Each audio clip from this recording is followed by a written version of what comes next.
Kenapa Manyun Sira? Rio bertanya padaku sebab sejak tadi aku tak mengajaknya bicara. Hari Sabtu yang kulalui sebenarnya kurang mengasyikkan. Malas. Kamu sakit. Ini semua gara-gara kamu Yo. Tuh, si bocah menghinaku. Nafsu makannya tiba-tiba hilang gara-gara aku yang berstatus janda ini ada di sana. Lah, baru tahu kalau janda bisa menghilangkan nafsu makan. Ia tertawa dan hal itu membuatku semakin kesal. Kamu masih bisa tertawa, padahal ini semua akibat dari pengakuanmu yang mengatakan bahwa aku ini pacar kamu. Clara auto meledak. Aku menyandarkan punggung ke sandaran kursi dan masih sibuk memperhatikan layar komputer yang ada di hadapanku. Rio sedang menggambar dan aku selalu suka dengan kegiatan itu. Tingkat ketampanannya bertambah 2 kali lipat saat ia sedang bekerja. Ditambah dengan kacamata yang bertengger di hidung mancungnya. Asli, dia sangat dewasa. Ya, memang akan jadi pacarkan. Dia menyimpan pen tablet dan membuka kacamatanya lalu beralih menatapku. Ra, aku masih setia menunggumu. Lanjutnya membuatku semakin kikuk. Apa sih Yo? Orang tuamu tak akan setuju jika kamu menjalin hubungan dengan seorang janda. Mengapa kau sangat tak percaya diri? Aku tidak pernah memandang statusmu. Mau kamu gadis atau janda? Aku tak peduli. Aku terperangah.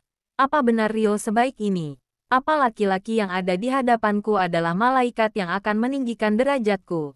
Sebab banyak orang yang beranggapan bahwa seorang janda adalah wanita rendahan sekaligus buangan. Yo, aku belum siap memulai hubungan baru. Dan usiamu sudah. Aku menggantung ucapanku. Maksudku, kau sudah berada di usia yang siap menikah dan aku belum bisa untuk menikah dalam waktu dekat ini. Kau harusnya mencari seseorang yang lebih pantas daripada diriku. Aku menunduk. Tak berani memandang matanya. Memang yang pantas itu seperti apa Nara? Yang gadis, yang sepantaran denganku, atau bocah ingusan seperti Clara? Ia mengangkat daguku pelan. Aku sedikit terperanjat. Sebab Rio langsung menyentuh dan tak memberi aba-aba.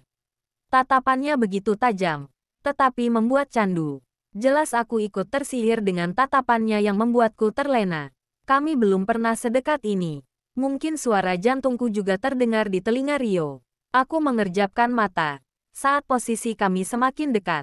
Seketika aku menutup mata. Apakah ia akan menciumku? Jika dalam drama Korea yang kutonton, sang laki-laki akan menempelkan bibirnya dengan lembut dan, aish, apa yang kupikirkan? Aduh, teriakku sambil mengusap-usap kening kesakitan. Rio menjentikkan jari besarnya di keningku dan menimbulkan rasa ngilu. Mikirin apa sih? Sampai tutup mata gitu. Rio tersenyum jahil dan kembali ke depan komputernya. Apa yang terjadi? Apa lelaki brengsek itu mengerjaiku? Kutatap Rio dengan tatapan menyala. Wajahku sudah merah padam akibat menahan emosi. Kamu kecewa, Ra. Lagi-lagi tawa mengejeknya membuatku jengkel. Kau terlihat sangat menginginkannya. Sabar ya, tunggu sampai kita halal. Aku mendengus dan membuang pandangan ke arah jendela. Kau kira aku sangat menginginkannya? Aku hanya menutup mata karena kau terlalu dekat. Aku masih saja tak mau terlihat seperti pihak yang mengenaskan karena tak jadi berciuman. Jujur saja Nara, yo, jangan buat aku malu. Aku keluar dari ruang kerjanya dan memilih untuk ke dapur. Minum air dingin atau soda kalengan sepertinya akan mendinginkan suasana hatiku yang memanas. Tadi itu apa? Tanyaku kepada diri sendiri. Tunggu saja. Aku akan membalas perlakuanmu padaku. Kita tunggu saja tanggal mainnya. Ucapku berjanji pada diri sendiri. Kuteguk air soda kalengan sampai tandas dan meremas wadahnya dengan kuat, hingga kaleng tersebut penyok. Aku akan membuatmu memohon ampun dan bertekuk lutut padaku. Aku mengeluarkan senyum seringai. Hahaha. Tunggu tanggal mainnya. Tanggal apa Ra? Buju Buneng. Bisa nggak sih? Kamu nggak ngagetin? Heran nih laki. Bikin jantungan mulu. Aku mengomel dan ia hanya menatapku dengan wajah kesalnya. Jangan menggunakan bahasa kasar. Aku tidak suka. Aku menghela napas kasar. Rio memang tak suka jika aku menggunakan bahasa gaul ala-ala anak muda Jakarta. Iyain. Makanya jangan seperti tukang parkir yang tiba-tiba nongol entah dari mana. Untung aku bisa menahan diri untuk tidak memukulmu. Tidak apa-apa ditabok sama kamu. Yang penting taboknya pakai cintara. Ia tersenyum semringah. Lanjut gi kerjaannya. Sebentar lagi aku mau pulang. Sebab akan ada tamu yang datang. Mata Rio melotot. Malam-malam begini ada orang yang bertamu. Air mukanya tiba-tiba kesal. Aku terdiam dan menemukan cara ampuh untuk membalas perbuatannya tadi. Ya, sepertinya dia juga mau menginap di kontrakanku. Seorang pria, ia mulai terpancing. Aku mengangguk. Jangan pulang. Jangan menerima tamu pria di malam hari. Lah, kamu juga pernah menginap di kontrakanku kan? Masa temanku tidak bisa? Aku berusaha menahan tawa saat melihat wajah kusutnya yang tak lagi bersahabat. Itu lain cerita, Ra. Kita sudah akrab dan dekat satu sama lain. Dia juga seperti itu. Malah lebih dekat dan lebih akrab dibanding kamu dan aku. Aku suka adegan seperti ini. Aku suka saat dia marah karena tak suka mendengarku lebih dekat dengan lelaki lain. Apa aku bisa beranggapan bahwa dia cemburu? Nara, jika ada temanmu yang mau menginap, aku juga akan ikut dan menginap di tempatmu. Ia melemparkan penawaran. Heh, tidak bisa seperti itu dong. Kamar cuma 2 dan aku tak mau melihat tamuku harus berbagi kasur denganmu. Aku bisa tidur di sofa. Jawabnya cepat. Sofanya pendek, tidak akan nyaman untukmu. Lebih baik kamu tidur di sini. Di kasur yang cukup luas. Aku bisa tidur di lantai. Dingin yo, ini musim hujan. Perdebatan masih berlanjut sengit. Ra, jangan menguji kesabaranku. Aku tetap akan datang jika kamu memberi izin kepada temanmu itu untuk menginap. Aku mengangkat jari membentuk huruf V. Sudah, lebih baik aku mengaku saja. Tamunya itu cuma Nina. Dia katanya mau menginap. Biasanya mau malam mingguan di kontrakan. Rio mendecakkan lidah sambil memijat pangkal hidungnya. Aku tahu ia sedang menahan emosi. Ini tidak lucu, Nara. Lah, yang stand up komedi siapa yo? Aku masih tertawa melihat ekspresinya yang terlihat lucu. Ia melangkahkan kaki dengan cepat ke arahku dan aku tak sempat untuk menghindar. Rio menangkup kedua pipiku. Rasa hangat yang berasal dari telapak tangannya membuat pipiku terasa panas. Mungkin bagian itu sudah merah seperti kepiting rebus. Aku mendongak menatap mata Rio. Pria itu menghapus jarak di antara kami dan seketika bibir kami bertemu. Mataku melotot dan aku menahan napas. Tak ada lumatan. Hanya bibir yang saling menempel dan mampu membuat ritme jantungku tak karuan. Apa ini? Bukankah dia sendiri yang bilang untuk menunggu hubungan kami halal dulu? Lalu mengapa sekarang ia? Mengapa aku tak menolak dan mendorongnya saja? Aku terlihat seperti wanita murahan yang juga menginginkan hal ini. Ia melepaskan ciuman tersebut dan aku masih diam tak berkutik. Jika kamu berani usil seperti tadi, aku akan kembali melakukannya. Aku mengerjapkan mata dan berusaha untuk tetap tenang. Kalau begitu aku pulang dulu. Segera kuambil ransel dan memasukkan laptop dan beberapa buku. Setelah itu berjalan tanpa menoleh lagi ke arah Rio. Nara, aku menghentikan langkahku saat ingin membuka pintu. Jika hal tadi terulang lagi, bernapaslah. Kau bisa mati kehabisan oksigen jika menahannya. Samar-samar terdengar kekahannya. Aku membuka pintu dan keluar dengan cepat. Tak lupa kututup daun pintu dengan keras. Agar dia tahu bahwa aku sedang kesal. Niat hati ingin memberinya pelajaran. Malah aku juga terdampak getahnya. Apa katanya, jika hal itu terulang kembali, aku harus menghindari pria mesum itu. Meski sebenarnya aku pun menantikannya. Tetapi itu tak boleh dilakukan. Otakku sepertinya mulai menginginkan adegan dewasa.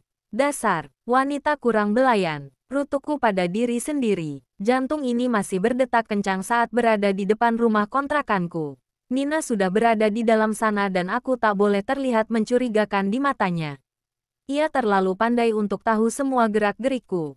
Aku kembali menghirup oksigen lalu membuang karbon dioksida secara perlahan. Lupakan soal yang tadi, Nara. Aku berusaha untuk mendoktrin dan memberi sugesti pada diri sendiri. Kuputar kenop pintu dengan hati-hati dan mengintip ke dalam rumah.